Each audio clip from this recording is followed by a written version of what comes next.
Môre julle, dit is my groot voorreg om julle te bedien met die woord van die Here. Toe ek baie oproep gekry so 2 weke terug. Ek het klaar van oor tot oor.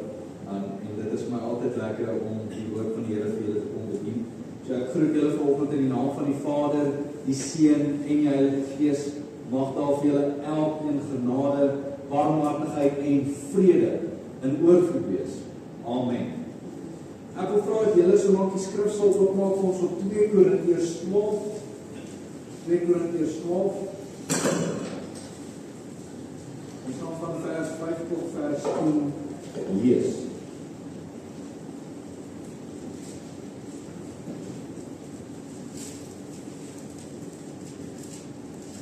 Korintiërs 12 vers 5 tot 10.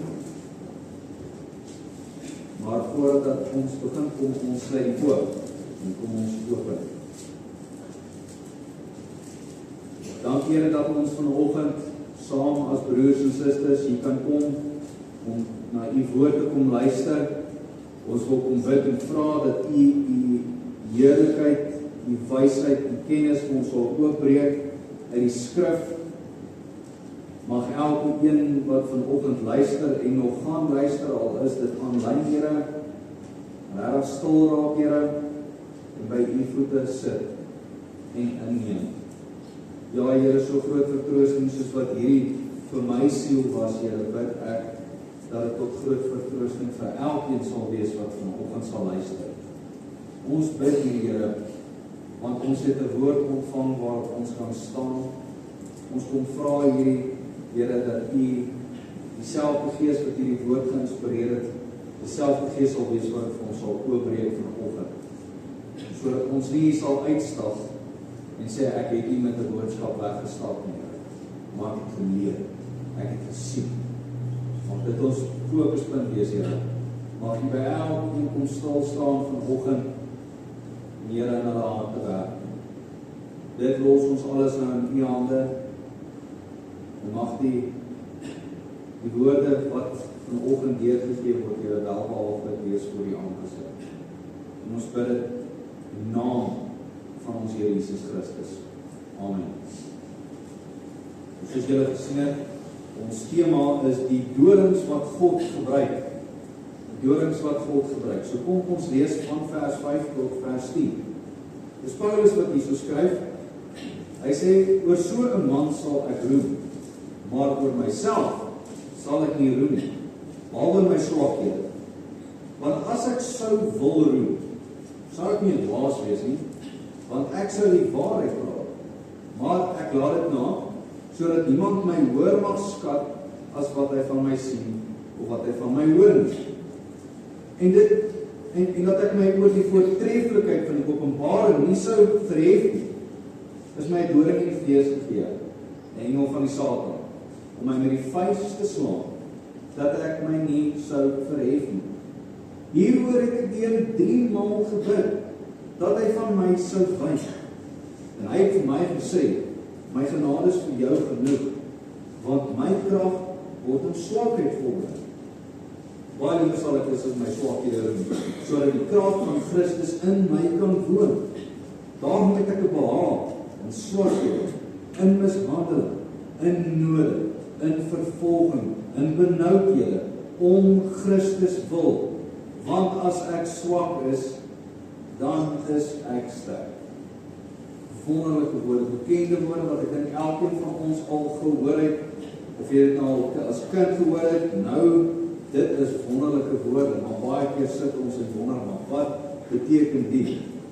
Nou voor ons by die onmiddellike konteks van 2 Korintiërs kom, wil ek net eers deel vanoggend. Ons het gedagtes wat ons het nou op hierdie oomblik. Wat ons dink, my omstandighede is nie vir my lekker nie, of as mense wat my seer maak, my gesondheid is dalk nie lekker nie, ons het seer en ons het swakhede. Goed waarmee ons worstel, wat ons nie noodwendig oor praat nie, maar dit slaan ons net plat. Ons voel, ons kom nie uit hierdie gat uit nie. Dit voel of ek nie ooit deur dit gaan kan kom nie. Wanneer ons met trane sit en huil, wanneer ons nie meer krag het nie, Dit bring ons op 'n sensitiewe plek, waar ons sekere goed net begin bevraagteken. Vrae soos, waar is God? Waar is God in hierdie moeilike tye, wanneer ek hom nodig het? Hoekom laat God hierdie goeders toe om met my te gebeur? Ek glo baie van ons het al daai vrae gevra, en ek glo daar's van julle vanoggend wat nog steeds dieselfde goed vra. Ek wil net vir jou noem, ek het nie 'n antwoord vir jou spesifieke probleem, maar ek kan vir julle wys wat God nou tans in hierdie tyd vir jou en vir my doen. Die moeilike tye waardeur ons gaan. En my gebed is dat jy aanklank sal vind by die woord van die Here, dat jy gerus sal voel vanoggend, dat jou gebede beantwoord word in die lens van God se genade vir jou. Maar kom ons kom by die konteks. 2 Korintiërs is 'n baie persoonlike brief wat Paulus hierso antwoord. Nou, daar's valse leraars wat in hierdie kerk ingekom het en hulle het sy reputasie net skade gemaak. Hulle het slegte goed oor hom gesê. Hulle het vir hom byvoorbeeld gesê hy's nie 'n goeie apostel nie, sy woord is nie kredietwaardig nie. En daar's baie mense wat sal dink die rede hoekom Paulus hierdie skryf is om hom op 'n hoogmoedige plek te plaas, want in hierdie gedeelte net voor dit hy het 'n spesiale visioen gekry. Hy was in die 3de hemel opgeruk en hy het nie veel uitgebrei daaroor nie. Maar hy skryf hierdie gedeelte om helderheid te gee van wie hy, wat Paulus is in die Here. En konstant sal hy hulle herinner dat hy in niks anders nodig om te roem, behalwe in die kruis van Christus nie. En hy het nie baie om oor te roem nie, want Paulus sê dat alles wat hy voorheen as belangrik geag het, ag hy nou as waardeloos. So daai goed is nie wat vir my belangrik is nie. Hy het niks om oor te roem nie. Maar wat hy is hy deur die genade van die Here. Nou aangesien Paulus nie wil roem deur die hoogmoed nie, maak dit nie saak wat hy gaan sê nie, die mense gaan dalk probleem vind by hom. Hy sê hy sal eerder in sy swakheid dan roem. Nou, wanneer ons op 'n swak area is in ons lewe, voel ons nie ons wil regtig iets sê nie. Ons voel baie verneder. En Paulus sien hierdie as geleenthede van, hierdie is waar ek sterk is, hierdie is waar ek vlei. En dit laat ons nogals redelik frons, so hoekom sal Paulus dit dan so doen? Kom ons wees eerlik, wanneer dit nie so goed gaan nie, is ons nie die beste weergawe wat ons moet wees nie. Ons hanteer goed baie anders. Ons sal goed sê soos, maar weet, ek bid elke dag. Ek doen elke dag Bybelstudie. Hoekom gebeur slegte goed met goeie mense? Al daai goeders. Daar is soveel mense wat dan onskuldig seer kry. Daai vrae is nie nuut. Dis ou vrae. Maar die Bybel leer dat slegte goed met almal gebeur. Met my en met jou. En teen hy sê in Romeine 3 vers 10 dat niemand is goed nie, selfs nie een. Het ons op 'n plek gekom wat ons dink ek is onaanraakbaar, niemand kan my raak nie. Ek is ons nou 'n kind van God. Geen slegte goed kan my ons nie meer tref nie. Dit is 'n hoogmoedige plek. As gevolg van die seer waardeur ons gaan, is daai lyde wat ek en jy kry, universeel. Dis vir almal in die wêreld. Job 5 vers 7 sê hy daarso vir ons, maar die mens word met moeite gebore, soos die vonke boontevee. Jesus verklaar in Johannes 16 vers 33 dat in die wêreld gaan ons baie verdrukking kry. Paulus herinner die Christene in Handelinge 14 vers 22 dat ons moet deur baie verdrukkinge in die koninkryk van God ingaan. En dan Paulus wat aan Timoteus skryf, sê hy daarso, en almal wat ook godsvrugtig wil lewe in Christus Jesus sal vervolg word. So moenie dink jy gaan 'n vryspring. Dit gaan na jou toe kom. Jy gaan goed kry wat jou seer maak. Selfs God se mees edele manne wat hy gebruik het in die Ou Testament en in die Nuwe Testament, was nie immuun teen hierdie verdrukking nie. Die skrif, die kerkgeskiedenis bevestig alles. Almal het gelei net soos ons Here. Hy was verwerp gewees deur sy mense, vir wie hy so voorlief was, vir wie hy jare en jare lang die waarhede oorgedra. Hy het vir hulle gegee. En nou in die kerk waarom Paulus hierdie lyding kry, sê hy dat hierdie doring in die vlees is boodskappers van Satan. Die valse boodskappe wat na Paulus se kant toe kom, wat sê hy is 'n valse apostel en het baie slegte goed oor hom te sê gehad. Dit is hom geweldig seer gemaak.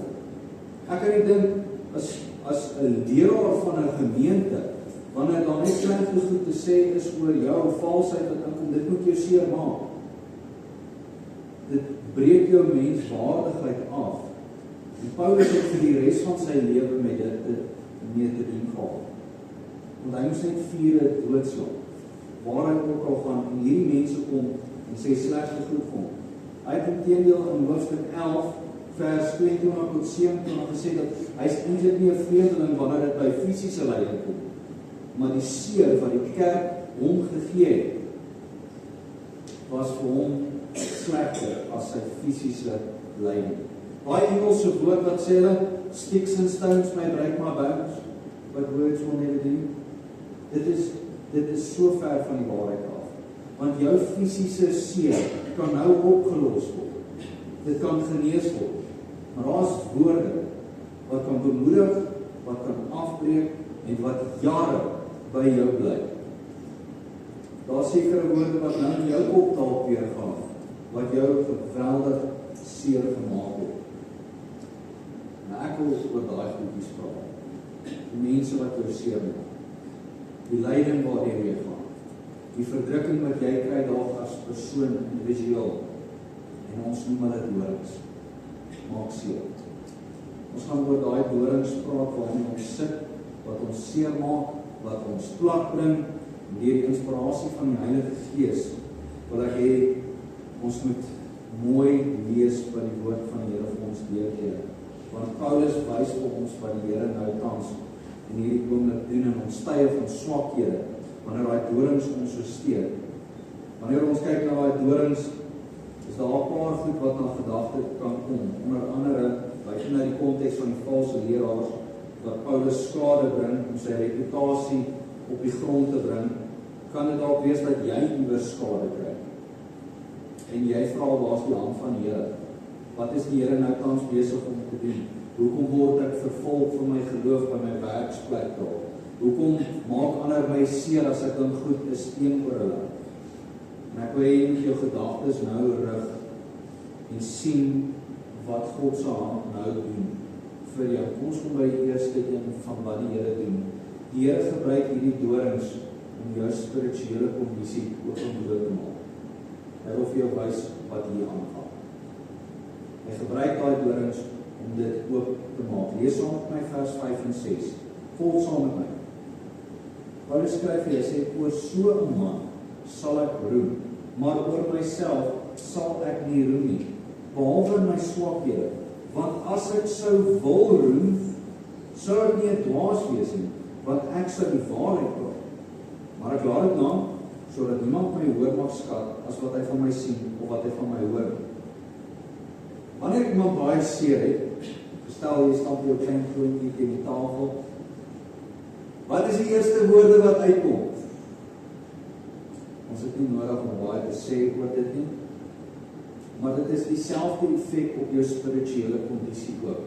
Wanneer jy seer gekry het, is daar besig om goedjies uit te kom, om jou open bloot te stel vir wat regtig in die hand aangaan. Dis 'n toets wat elke persoon van ons moet deurgaan om ons geestelike karakter vir ons te wys van wie ons is in die Here. Wanneer teëspoed kom, word daardie vrede en blydskap weggeneem en dit ontbloot ons vir die mens wie ons is. En dink julle sê Paulus daarso, ek roem niks anders as in my swakhede. Die Here het toegelaat dat daardie intense swaar kry in Paulus se lewe laat gebeur het. Hoekom? Want dit het sy integriteit ontbloot. Vir almal om te sien dat hy is regtig 'n persoon van kredietwaardigheid. Dat dit wat hy sê was regtig vir hom gegee vanaf die Here. Hy het niks nodig om oor te roem nie, want wat hy is genade. Wat hy het, dit is net geleen. Maar mense kan hom maar vloek, skel, klap, slaan. Hy bly konstant. Dis wat ons sy karakter aangaan. Nou in vers 3 en 4, net voor daai gedeelte, verwys Paulus na homself na die derde persoon van so 'n man. Waar hy sê so 'n man, wat hy net praat om homself, in die derde persoon, praat hy van homself. Hy maak dit eenvoudig vir hulle, dat hy niks uit homself gedoen het nie. Sy reputasie, sy apostelskap, het hy nie self net gekry nie. Die Here het dit vir hom gegee. Dis nie iets wat Paulus verdien het nie. Inteendeel, hy skryf in 1 Korintiërs in die laaste gedeelte, skryf hy daar, hy is die geringste van al die apostels, en hy gee sy rede, want ek het die kerk vervolg. Ek is nie die beste apostel. Ek is nie die enige wie julle so baie na moet opkyk nie. Ek is die laagste van laagste, want ek het die kerk vervolg, ek het mense doodgemaak. Julle kan niks vir my sê daarvan af, ek weet ek het niks om oor te doen. Ek is nie 'n goeie mens. Dis wat Paulus daar vir ons wys. Nou wat Paulus wel ingeroem het, was sy swakheid. Want daardie swakheid het sy merkwaardige bewyse gegee oor sy apostelskap. Hoe anders kon hy so groot impak maak, dat 'n kerk gestig word, en jy nie aangeraak word daarmee, dat jy nie tot bekering kom nie. Daar is definitief 'n bewys, dat dit was net die werk van die Here gewees, nie Paulus nie. Dit was die Here se werk. Sy vyande was baie vinnig om te wys, Paulus, jy het probleme. Jy is nie so merkwaardig nie. Jou woorde beteken niks nie. Wat daardie manne net nie verstaan het, is, toe Paulus op sy swakste was hy Paulus. Want wie was sy krag gewees?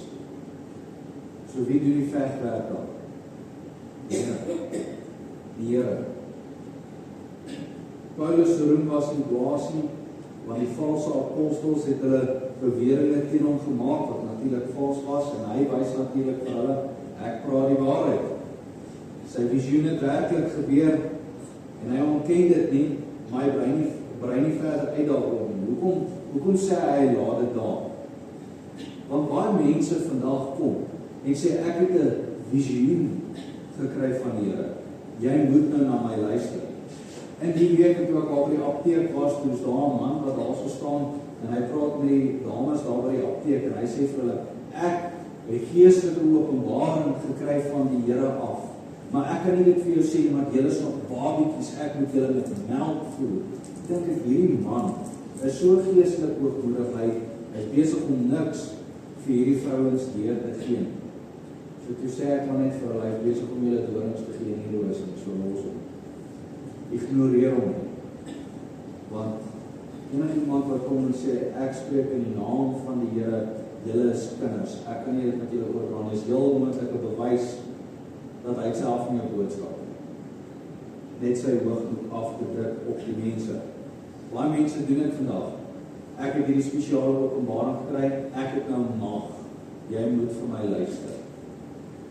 Dis hoekom Paulus nie verder uitgebrei daarvoor reeds vir die rede, dat enige iemand kan 'n deur oopmaak en sê, ek het nou mag.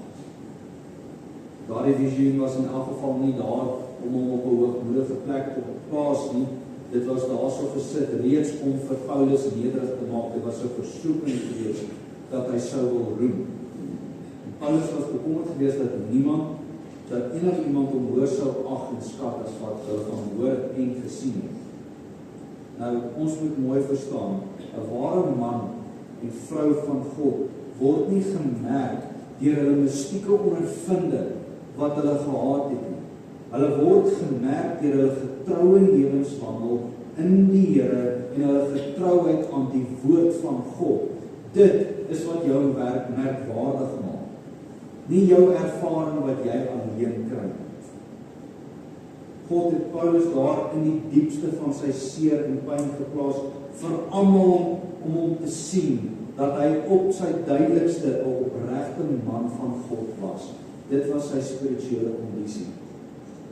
Ware geestelike krag en autoriteit lê nie in daai openbaring en visioene nie, maar in goddelike nederigheid.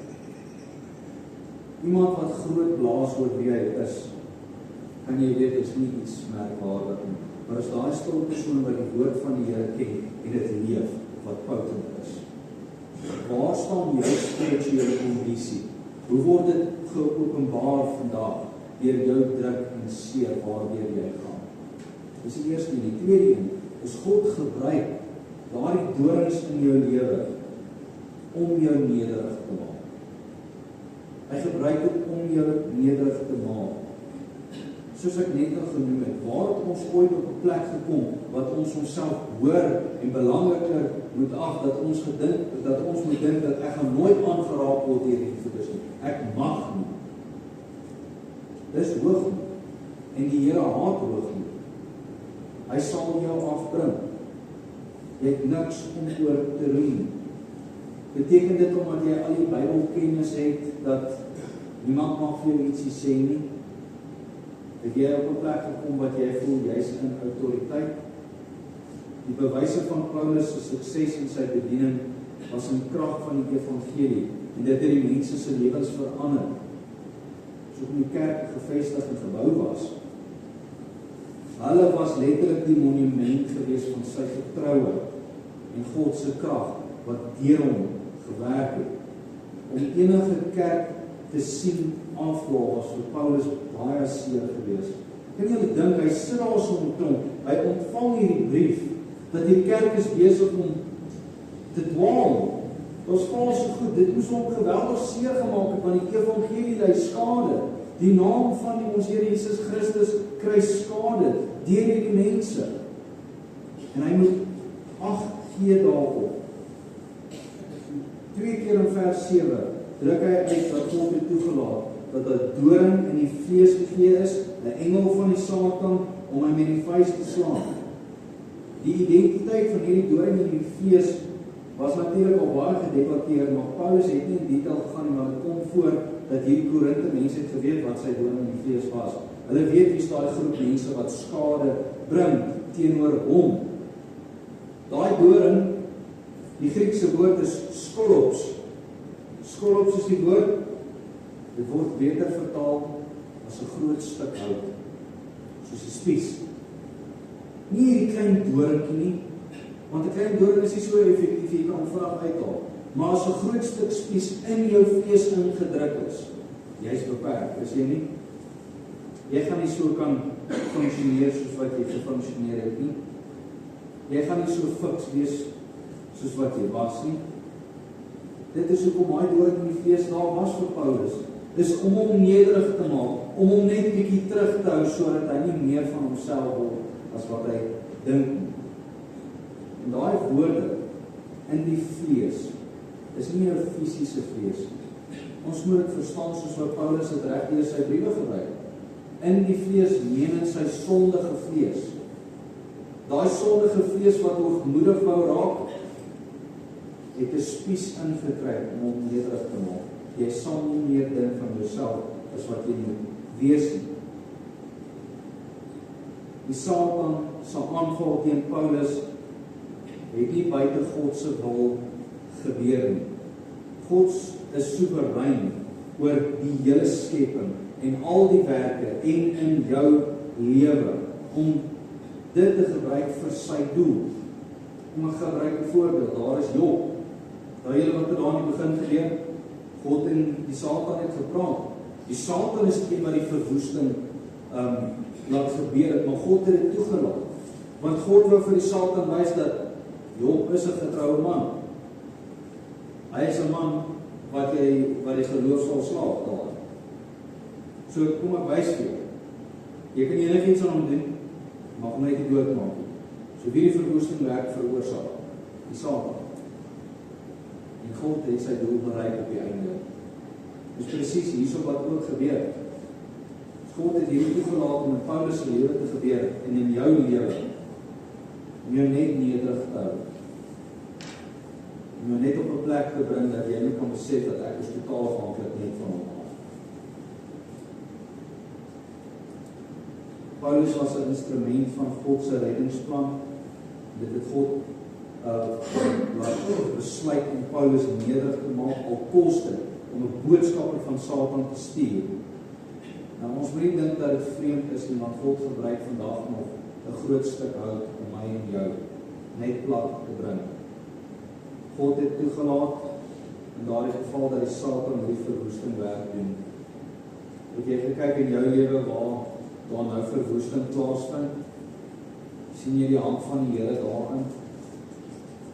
Die volgende ding wat God gebruik met hierdie dorings is, God gebruik daardie dorings om 'n gelowige meer na hom toe te trek. In jou moeilikste tye, wat is die eerste ding wat jy doen? Here, help my, Here. Die situasies is vir my moeilik. Kyk wat sê Paulus hier in vers 8. Lees saam met my, sê, hieroor het ek die Here 3 maal gebid, dat hy van my sou wyk, hierdie doring in die vlees. Ek het die Here 3 maal gebid, dat hy van my sou wyk. Hierdie bose werk wat in Korinthe aangaan ten spyte van die pyn, het groot chaos gemaak. Paulus het waarna toe gedraai? Aan die Here toe gedraai. Na God toe. Nou kyk gou, Paulus hoe hy hierdie hoofstuk begin het, of in hierdie brief begin het. Hy sê in hoofstuk 1 vers 3 en 4, en sien net hoe Paulus God sien in hierdie hele brief. Vers 3 en 4 sê daarso, geseënd is die God en Vader van ons Here Jesus Christus, die Vader van ontferming en die God van alle vertroosting, wat ons troos in al ons verdrukking, sodat ons die wat in allerhande verdrukking is, kan troos, deur die vertroosting waarmee ons self deur God getroos word. Hy sien God as die trooster. Help my in hierdie situasies. Die Here sal vertroosting bring. Paulus het nie 'n vinnige hulpmiddel gesoek nie. Hy wil nie net iets skryf wat hom net so sal oplos nie. Nog minder het hy die Satan probeer bind en bestraf soos wat baie mense sal doen. Paulus het Jesus se voorbeeld gevolg. Hy het intens pyn ervaar. Draai jou gedagtes net so daarna Getsemane toe van. Hoeveel keer het Jesus daarna die Here toe gedraai? 3 keer. 3 keer wat Jesus met die Vader toe gedraai het. Daniël, hoeveel keer het Daniël na die Here toe gedraai? 3 keer. Ons sien hierdie voorbeelde in die skrif en Paulus volg net wat hulle doen. Dit het vir hulle gehelp. Dit moet sekerlik hom ook help. Dit is die beste plek vir my en jou om te wees, is in tye wanneer daardie dorings ons so seer maak. Al voel ons nie so wonderlik nie. Paulus het 3 maal gebid. Wanneer laas het jy gebid na die Here? Paulus was baie konstant en getrou in sy gebede. Hy het 3 keer na die Here toe gedraai, en alhoewel God nie Paulus se pyn verwyder het, hoor mooi, alhoewel Paulus nie se pyn nie verwyder was deur God, nie beteken dit nie dat God het hom nie geantwoord nie. Hy het net 'n ander antwoord gekry as wat dit waarvoor hy gevra het. Die antwoord was net eenvoudig anders. Ons kan vandag uit ervaring praat en sê, ek dank die Here, ek het nie alles gekry waarvoor ek gevra het nie. Ek sou nie hier gewees het nie. Dit sou my intendeel op 'n plek gebring het waar baie hoogmoedig sou gewees het. God gebruik daai dorings om ons nader aan hom te trek. Dit is sy manier om vir jou te sê, ek sien jy seer. Kom na my. Vra wat jou pla. En jy kan vra, ek gaan net sê, nee, ek dink ek het 'n beter idee. Kom ek gee vir jou dit. Volgende. God gebruik daardie dorings wat ons so swak maak, om sy genade te vertoon in jou lewe, vir almal om te kan sien. God gebruik daardie dorings wat ons so swak maak, om sy genade toon in jou lewe vir almal om te sien. Lees saam met my vers 9. En hy het vir my gesê, my genade is vir jou genoeg. My genade is vir jou genoeg. Paulus se 3 versoeke vir verligting het gedraai na God se selfde antwoord. Elke keer wat Paulus die Here gevra het en die Here het nie hom verlig nie, want onthou daardie pyn het hom geestelik produktief gemaak. Dit het hom konstant na die Here toe gebring. Daai pyn wat hy gekry het op die ou einde Paulus se karakter ontbloot. Dit het hom nederig gehou, dit het hom nader getrek na die Here in gebed. Die Here het verligting gebring vir Paulus, nie net deur sy pyn nie, maar deur hom sy genade te gee. En dit is genoeg om deur te dring. Het jy al op 'n plek in jou lewe gekom wat jy gesê het, ek weet nie wat deur hierdie gaan kom nie? Kan jy nou terugkyk en sien jy het wel daardeur gekom? Wie se krag was dit? Dis nie jou nie. Daai genade word beskryf as God se onverdiende guns aan die mensdom. Dit is genade wat krag gee. Dit is genade wat verandering bring in die gelowige se lewe en dit bring by redding regdeur tot heiligmaking proses tot verheerliking. Dit is iets wat konstant is. Genade maak die Christen se geloof net anders as die res van die wêreld se. Hulle kan net so opgee. Maar ons weet in ons kan. Want ons het iemand wat binne in veg vir ons. Die Bybel leer dat gelowiges het almal genade ontvang. Johannes 1:16, genade op genade. Die genade word volop beskryf in die Nuwe Testament. Die genade waarin ons staan. Die genade wat ons ontvang om elke goeie daad te kan doen wanneer ons in hierdie omstandighede is. Jy weet jy gaan deur hierdie moeilike tye, maar jy weet ook in jou, ek kan nie lelik wees nie, ek moet goed doen. In die sin van, ek wil die Here gehoorsaam deur goed te wees teenoor ander, ten spyte van my omstandighede. So ek het in elke geleentheid die regte houding om hierdie situasie te kan aanpak. Dit is sy genade oor jou. Hy los jou nie net in die vervalle toestand dat jy self skade wil aanrig aan jouself om moeilikheid te maak. Dit is hy wat in jou hart inwerk deur vir jou te sê, doen wat ek van jou vra. Dit is sy genade in die moeilike omstandighede. Dit is jou probleme lê nie buite God se manier van werk nie. Elke probleem is oplosbaar vir die Here. Dit waarmee jy struikel, hy weet alles. Hy weet wat in jou hart aangaan. Hou op hardloop na sielkundiges wat sekulêre goeders vir jou gaan meedeel, wat jou net glad nie gaan help om nader aan die Here te bring.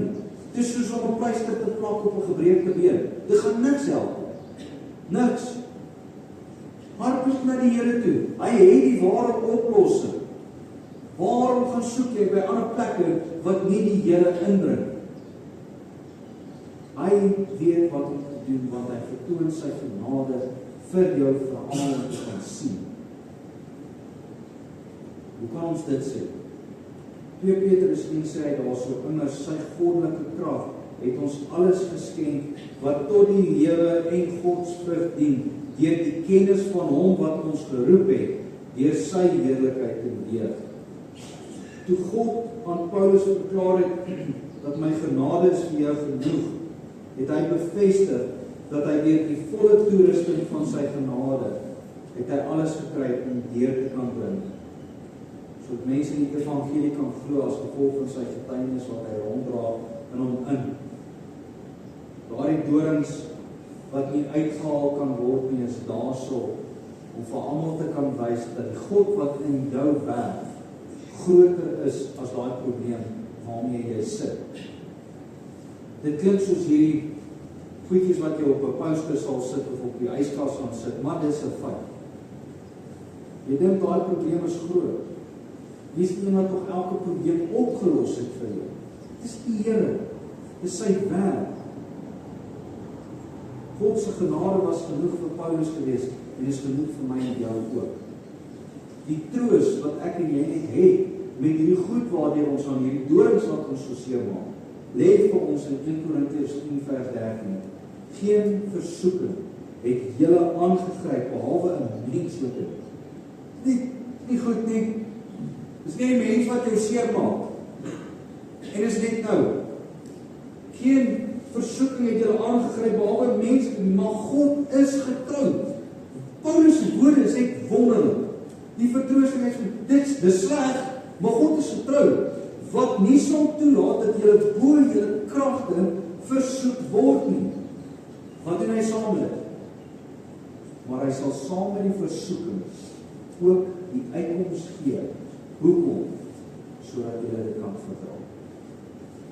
Jy dink jy gaan nie deur dit kom nie? Jy sal. Sy genade is vir jou genoeg. Jy kan nou terugkyk in jou lewe en sien wat hy vir jou gedoen het en jy kan nou getuig daarvan. Sy genade was regtig vir my genoeg geweest en is nou genoeg vir jou ook. Wil jy ontsnap van jou pyn, jou seer, jou swakhede? Jy kan, maar dit sal deur sy genade wees. Ons uitnodiging wat ons kry in Hebreërs 4 vers 16 is net so soet. Dit is so wonderlik. Hoor wat sê hy hierso? Laat ons dan met vrymoedigheid na die troon van genade gaan, sodat ons barmhartigheid kan verkry en genade vind om op die regte tyd gehelp te word. Is dit nie wonderlik? Is dit nie nou reeds Paulus se voorbeeld wat hy vir ons hierso gee nie? Hy hardloop 3 keer na die Here. Hy gaan na hom toe, sodat hy op die regte tyd gehelp kan word deur die genade van die Here. Ons laaste punt. Die Here gebruik daardie dorings om sy krag te toon in jou lewe. Lees saam in vers 19. Want my krag word in swakheid volbring. Baie liewer sal ek dis in my swakhede doen, sodat die krag van Christus in my kan woon. Daarom het ek 'n behaag in swakhede, in mishandeling, in noode, in vervolging, in benoudhede, om Christus wil. Want as ek swak is, dan is ek sterk. Dis Paulus. God wou nie net Paulus sy genade wys in sy lewe nie, hy wou sy krag vir hom ook wys. Hy wou nie net hê Paulus moes nederig wees nie, maar hy moes sterk wees ook. Want hy sê my krag word in swakheid volbring. Dit was nodig vir daardie stuk doring, daai stuk hout van die vyand om Paulus trots en selfvertroue net heeltemal te breek. Paulus menslik gesproke elke liewe oplossing probeer om hierdie probleem weg te kry, om hierdie situasie te kan hanteer. Want hy was self daar gewees, hy het mense gestuur daarna toe, hy het briewe gestuur, maar hy kon nie heeltemal die probleem oplos nie. Hy was tot op die punt gebring waar hy net op God se krag kon vertrou. Miskien is dit waar jy is vanoggend. Miskien is jy so plat gedruk dat jy het menslik gesproke geen ander oplossing om na toe te hardloop, om ander mense te gaan vra vir hulp nie. Jou enigste plek waar jy nou toe kan hardloop is God toe, want jy sal sterk gemaak word. Dit is wanneer gelowiges sonder antwoorde sit, sonder selfvertroue, sonder krag, nêrens op te draai, behalwe as om net na God toe te gaan. Dit is nie net daar waar hulle die mees nutteloosste sal wees, dit is waar hulle die mees effektiefste sal wees. Wat 'n getuienis is dit nie? Almal weet jy dalk regtig moeilikheid, maar dit is wonderlik. Jy kan sien hoe die Here se krag weer so persoon tentoongestel word, die mense nog steeds so persoon in bewondering kan kyk sê, joh, die Here werk deur daai persoon, kan jy dit sien, kan jy dit glo? Dis daai mense wat effektief is. Dis daai mense wat niks het om oor te doen nie, niks het om op te kan staan nie, maar net op die woord van die Here en sy woord te vertrou. Dis hulle wat effektief is. Niemand in die koninkryk van God is te swak om sy krag te ervaar, maar kom ek sê julle een ding, te veel mense is te selfvertroud in hulle eie krag. Ek sal dit self uitsorteer. Dis hoekom jy moontlik baie mislukkinge al gehad het, want jy het uit jou eie krag probeer. Ek dink so aan baie van die studente, met wie ons te doen het. Ek sit al vir 5 ure hier so, ek het nergens gekom met my projek. Miskien moet jy dalk nie bid, want die Here kan meer in 5 minute doen as wat jy in 5 ure kan doen. Dis nou net 'n voorbeeld. Hoop dan mense toe hard, hou self sit om die probleem op te los. Bid en vra die Here vir wysheid, hy sal dit vir jou gee. Hou op jou eie krag staat maak. Kyk na Paulus as 'n voorbeeld. Hy het niks gehad nie, en die Here het sy krag tentoongestel, en dis hoekom mense nog steeds so aan kan luister. Ons luister nou nog vir hom vandag. Daar is 'n integriteit. Daar is 'n man wat op die woord van God gestaan het. Daar is 'n man wat vir ons meer deel wat aangaan, hoe ons moet reageer, wat ons moet doen. Ons luister nou nog vir hom.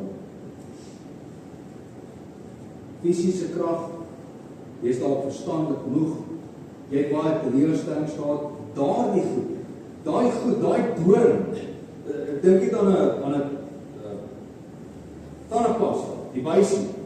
As jy al daai goed so uitdruk, daai moeilike omstandighede, daai vors, druk al daai onsuiverhede uit jou uit, sodat daar 'n skoon kanale kan inkom van God se krag en genade in jou lewe, sodat jy vol kan word van dit. Dis wanneer jy effektief gaan wees.